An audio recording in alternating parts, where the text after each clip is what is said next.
Hello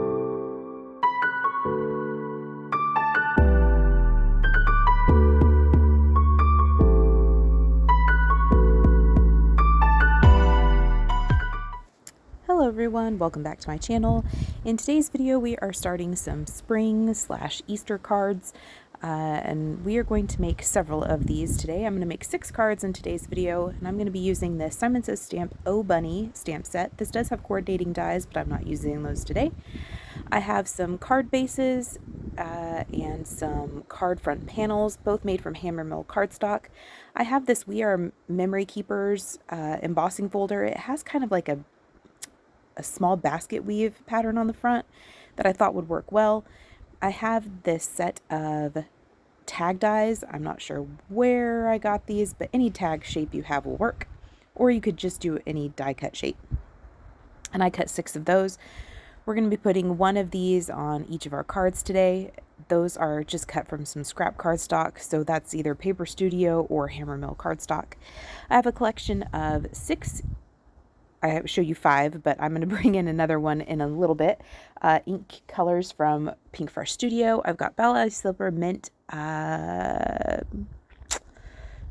Rocky Shore, Sweet Mustard, Coral Reef, and then I'm going to bring in some fresh FRESIA later. And I've got some PEBBLE ink from Concord and 9th.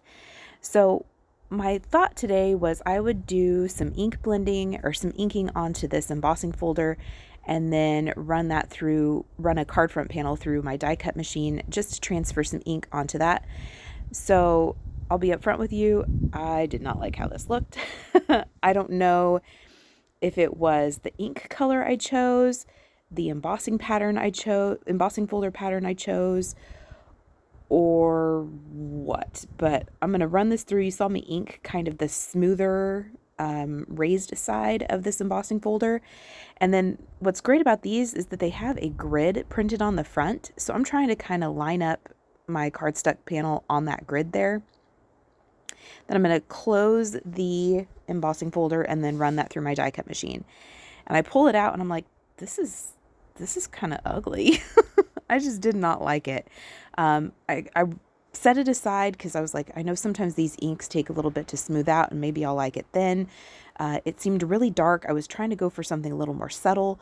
I actually liked the white side of it better than the side that I actually applied the ink to. But I was like, okay, well maybe I'll try inking up the opposite side. So inking up the more raised or the opposite side of my embossing folder. So I'm going to clean my embossing folder off. I just used some stamp cleaner, sprayed that on, and then rubbed it off with this flour sack cloth I have. And then I'm going to ink up the opposite side and run this through. Here I've inked up the opposite side, and that's slightly better, but I don't really like that either. So I'm going to try it one more time and just run this through with no ink at all and see what I think. It was at this point that I thought, okay, maybe I just don't like this particular pattern with ink on it. So I brought in this other embossing folder from We Are Memory Keepers, and I'm going to do the same thing. So the smoother side, I'm going to apply ink. I'm going to still use that same PEBBLE ink from from Concord and 9th, and just kind of tap some ink onto this smoother side.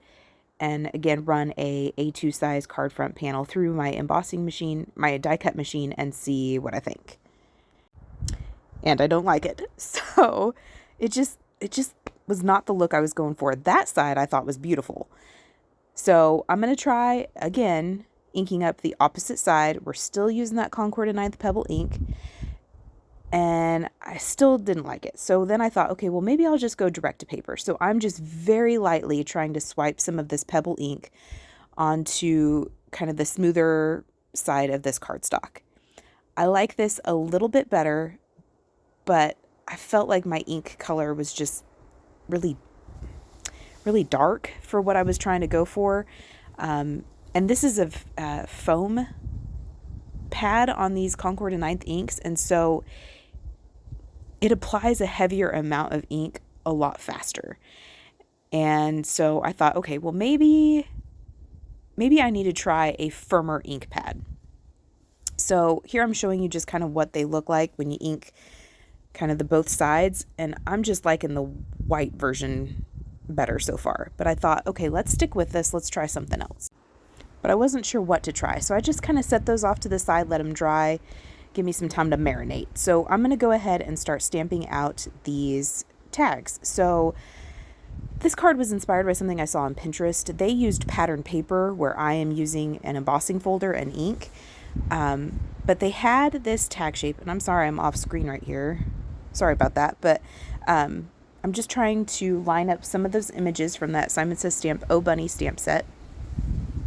And I'm going to ink this up. Here I've got the Coral Reef ink. I'm going to stamp this several times. All I've done is align my, and again, I'm sorry I'm off screen. All I've done is align my tag shape into the bottom right corner and then applied my ink, my stamp onto that in a place that I thought looked nice. I'm going to ink this up several times just because these ink pads are a little dry and I don't have the re-inkers for them. So I'm going to ink them up several times just to get a good impression.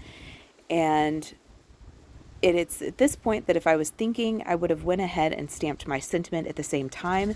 That would have saved me some time, but I was not thinking ahead very well. But that would have also saved you some time. So I'm going to do this for every color, and I will be sure to list the colors I'm using at the bottom of the screen. But all I'm going to do is go through and stamp each of these images in a different color so that I have 6 different colors for the 6 different cards that I'm going to make today. Here I got smart and I realized, okay, let's try Distress Oxide inks because these are a firm felt pad. This is the color Lost Shadow. This was a recent release in not recent, but a release in 2023 of one of Tim Holtz colors, and I liked this. This I was pleased with. The shade of the ink was really good and how it was being applied was really nice.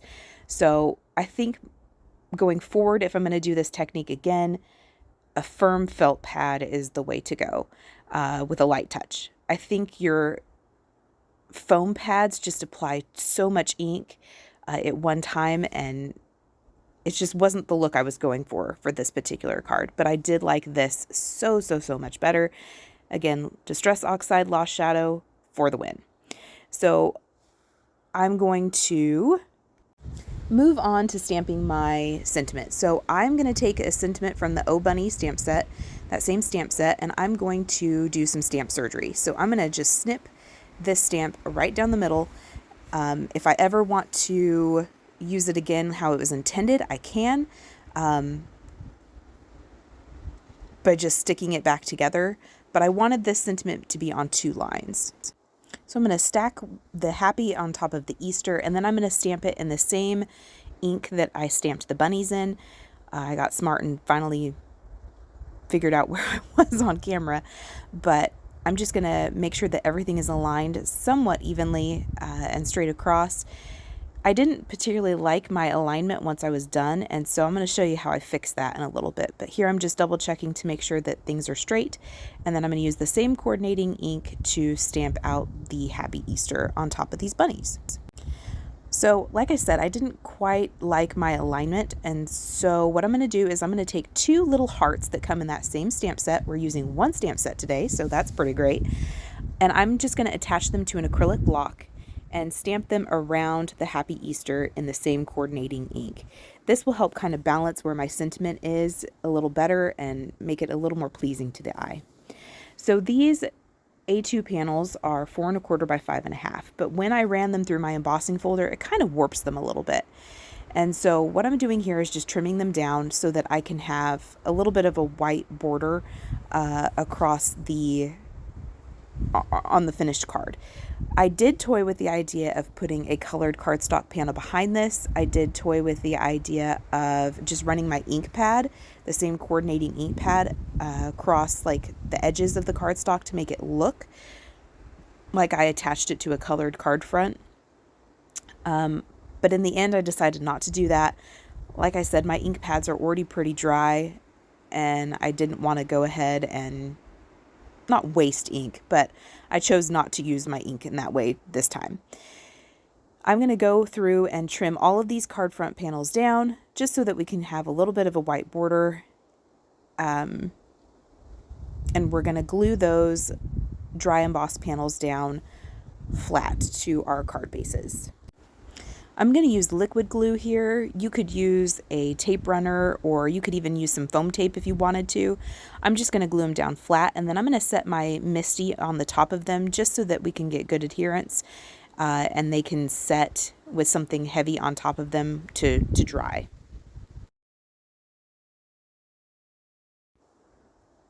The next thing I'm going to do is take some Paper Studio gray and white baker's twine, and I'm going to tie this through the top of these little tags just so there's a little more interest, and it plays off of the shades of gray that I put inside the background of some of these.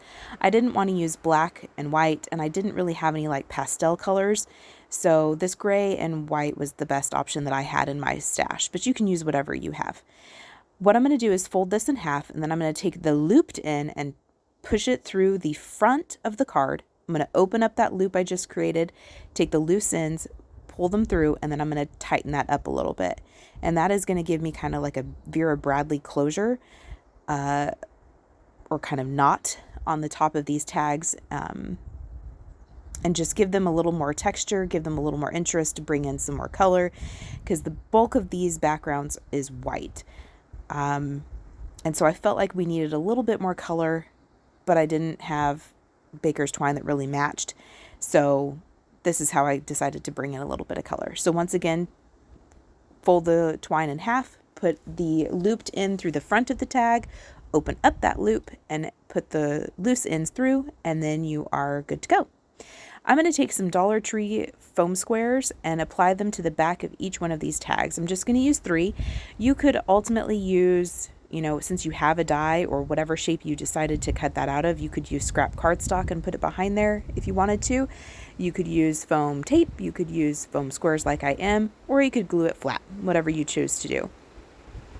And I'm just going to do that to all of these cards and attach them kind of in that, more toward that bottom right corner of each of these.